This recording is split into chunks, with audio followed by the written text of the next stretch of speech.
losing Jemia while also in the midst of divorce and financial trouble. When my daughter passed and the grief was just so overwhelming, I was in the midst of my daughter passed. I was in the midst of a divorce. I had lost $1 million contract with a major publisher, and they wanted me to pay the money back. When they could have had the contract, it was pay the money back. That really took me off. And I got a pearl-handled pistol, and I was going to blow my brains out, literally. And I stopped to think, and I was like, okay, who's going to find me, and what is it going to look like? And I'm going through all of this. And I heard, from deep within, stop being dramatic. Stop it. Put that down. And this is what you're going to do. You're going to lay down and you're going to stay there till I tell you to get up. And that's what I did. I went to bed. For me, it was grief. That's what took me there.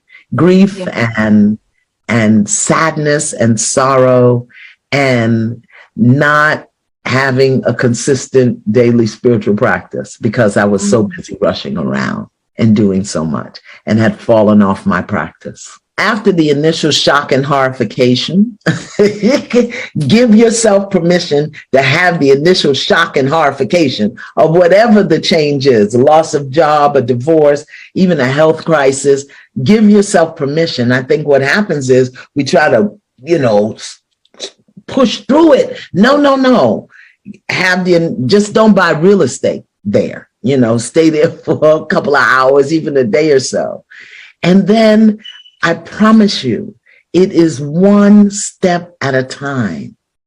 One step at a time. And sometimes you'll fall over, and sometimes you'll stumble ahead, and sometimes you can barely it's one step at a time.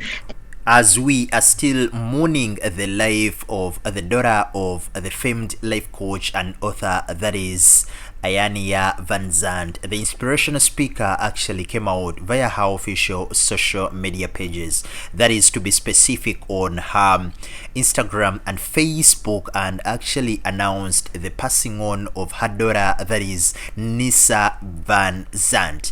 In this moment in time, we have not received the official cause of death of her daughter, that is Nisa Vanzant, but of course, according to the reports, she passed on Sunday. Vanzant's official Instagram account actually shared the heartbreaking, touching and emotional news that actually left everyone very, very heartbroken.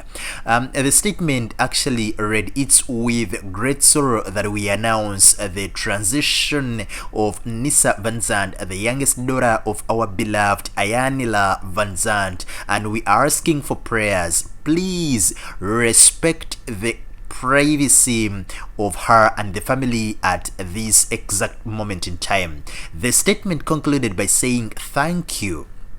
So we all know Vanzant is a former host of the Fix My Life, and she's known for her inspirational words. She's a life coach, a teacher, and of course an impactful lady. Back in the day, actually, like you've heard from the interview she held with Access News some time ago, she was talking about the time when she lost her first daughter. It was really very painful, and again now she has lost Nisa, another daughter that is the youngest, and it's really very, very heartbreaking because no parent ideally would wish to bury her own daughter or her own child. So as we are still waiting for the funeral and the memorial service updates, we'll be bringing them to you in case the family avails them, and also the celebration of life service. But we want to send our deepest condolences to the family, friends, everyone who really wishes well to the life coach, that is Mrs. Iyanla Vanzant, because we all know the family is going through a very tough time. Rest in power, the Queen, Nisa Vanzant.